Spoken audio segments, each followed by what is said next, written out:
L'état-major général des armées annonce que les forces armées maliennes ont mené plusieurs frappes aériennes et terrestres ciblées sur l'axe Kadjana-Bougouni. Ces opérations de précision ont visé des positions terroristes et des infrastructures logistiques liées à la surveillance des convois de carburant.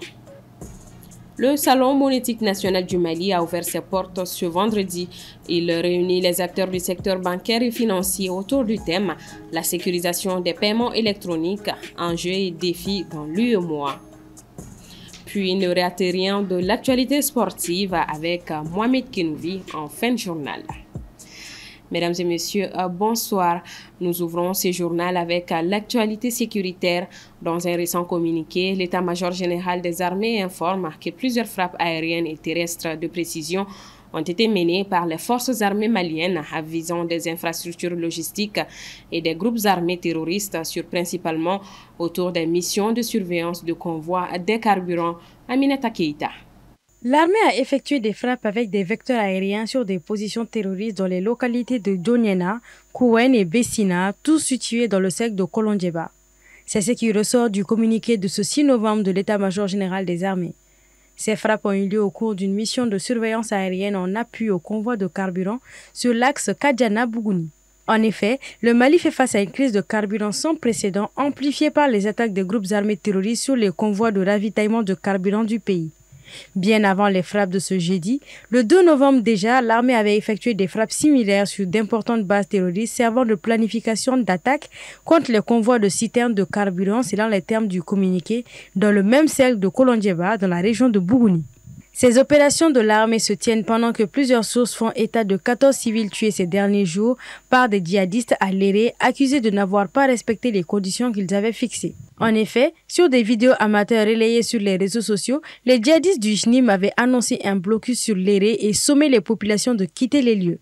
Si lors de son déplacement lundi à Bougouni, le président de la transition a promis de tout faire pour acheminer le carburant et appelé à faire des efforts en réduisant les déplacements inutiles, Alioune Tine, ancien expert indépendant des Nations Unies sur le Mali, voit dans ses déclarations un aveu d'échec terrible. Comme annoncé dans nos précédentes éditions, le groupe de transport maritime CMA-CGM avait diffusé une note faisant état de quelques difficultés dans le transport routier vers le Mali. Hier jeudi, lors d'un échange avec les autorités maliennes, la compagnie a clarifié cette communication. Assetoumani Koulibaly. 2 jours après la diffusion de cette note évoquant une suspension temporaire jusqu'à nouvel ordre du transport routier de marchandises à destination du Mali, le groupe CMA-CGM a apporté des précisions lors d'une rencontre avec les autorités maliennes. La compagnie française de transport maritime a assuré que ses activités se poursuivent et que les ports restent ouverts au fret malien. Au cours des discussions, le représentant de CMA-CGM au Mali, M. Ahmed Si, a expliqué que le communiqué concernait des clients spécifiques et aurait été diffusé sur les réseaux sociaux par inadvertance. Selon lui, la note visait uniquement à informer certains chargeurs, clients BLD, des difficultés opérationnelles rencontrées dans l'acheminement actuel des conteneurs. Il n'a été nullement question d'interrompre les activités de CMA-CGM au Mali. Notre note a été mal interprétée. Nous continuons notre activité au Mali. Nous avons même des conteneurs à destination de Bamako, a-t-il déclaré.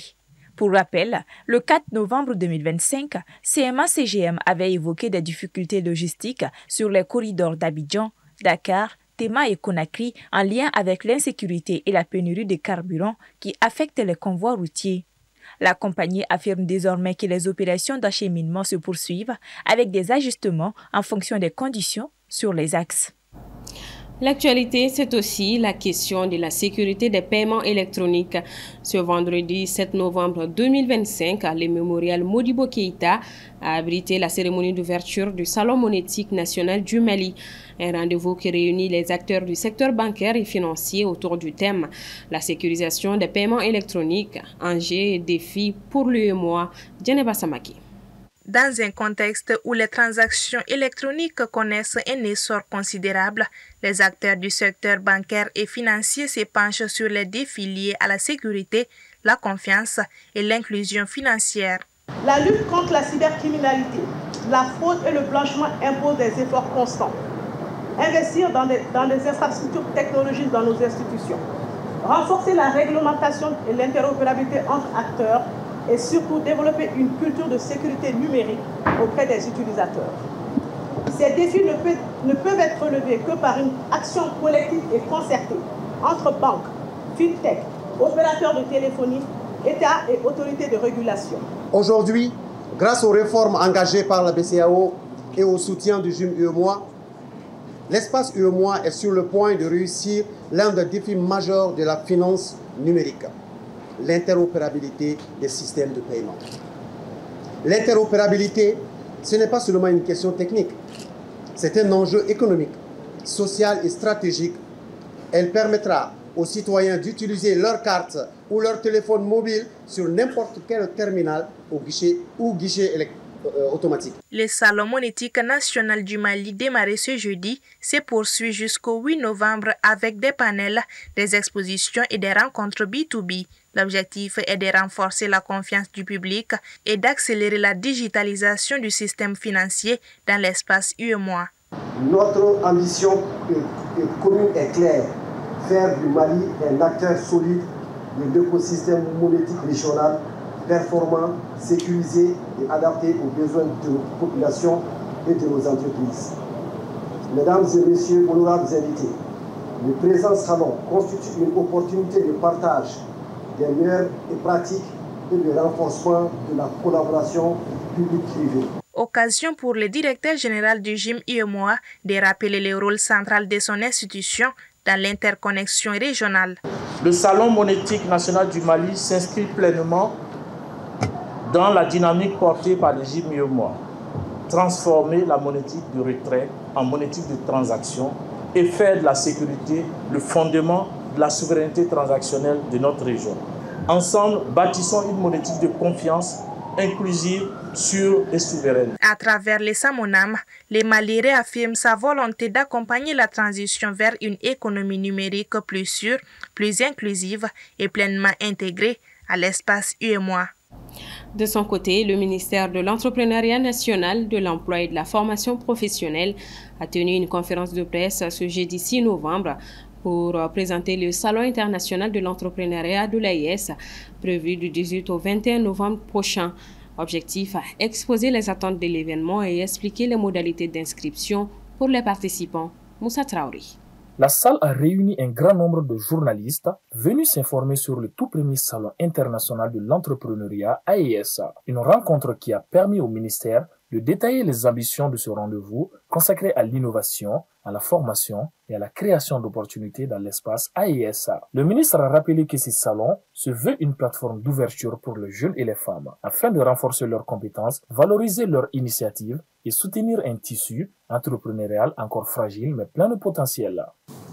J'en suis très honorée et heureuse de vous accueillir cet après-midi dans les locaux du ministère de l'Entrepreneuriat national, de l'Emploi et de la Formation professionnelle, pour vous annoncer officiellement l'organisation à Bamako du 18 au 21 novembre 2025, la première édition du Salon international de l'entrepreneuriat AES. Nous voulons de ce salon un salon participatif où chacun a un rôle à jouer. D'abord en tant que Malien lambda, en tant que professionnel de l'écosystème entrepreneurial, les partenaires, les jeunes, les femmes. Les modalités d'inscription ont également été clarifiées. Les futurs participants pourront s'enregistrer en ligne ou directement auprès du comité d'organisation.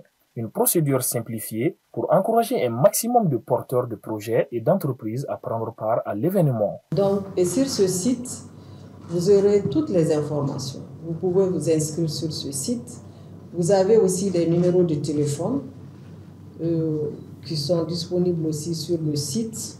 Sûrement les affiches, les documents qui vont vous distribuer tout à l'heure. Donc, à travers ces numéros de téléphone, vous pouvez joindre des points focaux, des responsables qui pourront vous renseigner.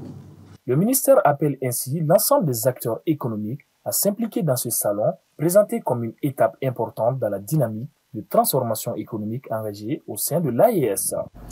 La carte nationale d'identité biométrique AIS deviendra très prochainement le document officiel d'identification au Burkina Faso. Le gouvernement a adopté le document jeudi en Conseil des ministres. Assetou Bouhari. Réuni en Conseil des ministres ce jeudi 6 novembre, le gouvernement burkinabé a adopté 2 décrets portant adoption d'une carte d'identité biométrique AIS et l'institution d'un passeport d'urgence et d'un passeport de pèlerinage. Ces textes s'inscrivent dans la dynamique de modernisation et de sécurisation des documents administratifs au Burkina Faso.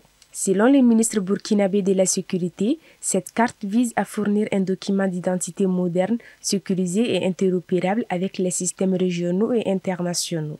Elle concerne tout citoyen burkinabé âgé de 5 ans et plus et sera valable 10 ans. Une période transitoire de 5 ans est prévue pour le retrait progressif des anciennes cartes. Un second décret adopté le même jour régule également les documents de voyage, notamment le passeport d'urgence et le passeport de pèlerinage. Après leur sortie de la CEDEAO en janvier 2024, officialisée un an plus tard, les pays de l'AES se sont dotés des symboles de souveraineté, notamment un drapeau, un hymne et un passeport, et prévoient la mise en place d'une force conjointe pour la lutte contre le terrorisme. La carte d'identité biométrique AES et le passeport AES visent à faciliter l'accès aux services sociaux, à améliorer la sécurité des documents officiels et à soutenir la coopération administrative entre les États membres de l'espace AES. Ces réformes traduisent la volonté du gouvernement burkinabé de renforcer la gouvernance administrative, la sécurité des citoyens et la conformité du pays aux exigences internationales en matière d'identification et de mobilité. Et on ouvre la page sport de ce 1945. Bonsoir Mohamed. Bonsoir Maritou. Basketball pour commencer, BAL 2026, le CRBT en quête d'une qualification historique. Oui, après avoir obtenu sa qualification pour l'élite 16 ici à Bamako, le centre de référence de basketball de Tombouctou, CRBT champion du Mali en titre, poursuit sa route pour une première participation à la Basketball Africa League. La dernière étape de cette course à la qualification, c'est l'élite 16 de la division Ouest qui aura lieu du 11 au 16 novembre prochain à Praia au Cap-Vert. Le CRBT évoluera dans le groupe A aux côtés de Creole Star du Cap-Vert, JCA Kings de la Côte d'Ivoire et de l'ASB New Generation de la RDC. Le groupe B de son côté est composé de Moine Basketball du Gabon, Al Ali Benghazi de la Libye, New Tech Université Club de la Centrafrique et Spintex Knights du Ghana. Pour décrocher sa qualification pour la BAL 2026, le CRBT doit terminer à l'une des 2 meilleures places de la division Ouest. Il faut noter que seules 4 équipes sur 16, à raison de 2 équipes par division, rejoindront les 8 autres équipes déjà qualifiées d'office pour la phase finale de la BAL. Football, pour changer les disciplines, Coupe du Monde U17 2025. Le Mali affronte donc l'Égypte demain samedi. L'Autriche plutôt, après sa brillante entrée en lice mercredi avec un succès 3-0 face à la Nouvelle-Zélande. Le Mali sera face à l'Autriche demain samedi pour le compte de la deuxième journée dans le groupe L. Le coup d'envoi de la rencontre est prévu à 13h GMT. C'est un duel au sommet dans ce groupe L entre les 2 vainqueurs lors de la première journée. L'Autriche s'était également imposée devant l'Arabie Saoudite 1-0. Il faut noter qu'une deuxième victoire des Aiglonnais sera synonyme de qualification pour le second tour de la compétition. Et nous avons les résultats du jour de la compétition. Oui, ce vendredi, au total, 8 rencontres étaient au programme dans le groupe E. L'Angleterre a étrillé Haïti 8-1, tandis que l'Égypte et le Venezuela se sont séparés sur un score de parité, 1 but partout.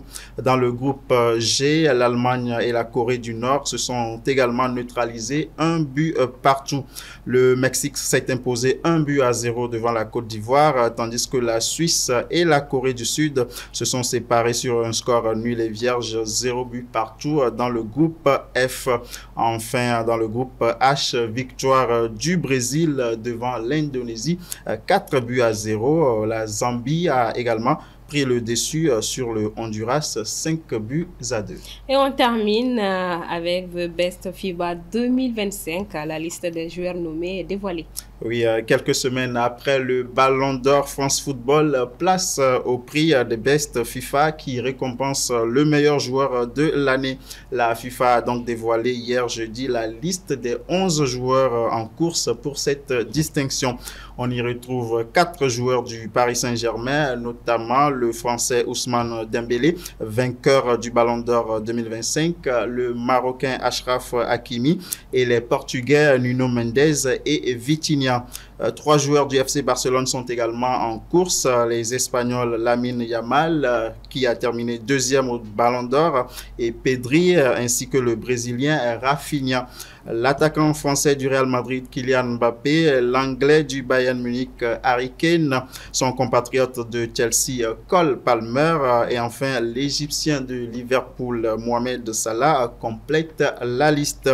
Les votes sont ouverts en ligne sur le site de la FIFA jusqu'à la fin du mois de novembre, mais la date de la cérémonie de distinction n'a pas encore été officialisée, même si tout porte à croire qu'elle se tiendra en janvier prochain. Merci beaucoup, Mohamed Kenoubi. Je vous en prie, Marie. On se dit à vendredi prochain. Inch'Allah. Voilà, c'est ce qui referme ce 1945. Merci à vous de l'avoir suivi. Excellent week-end à toutes et à tous.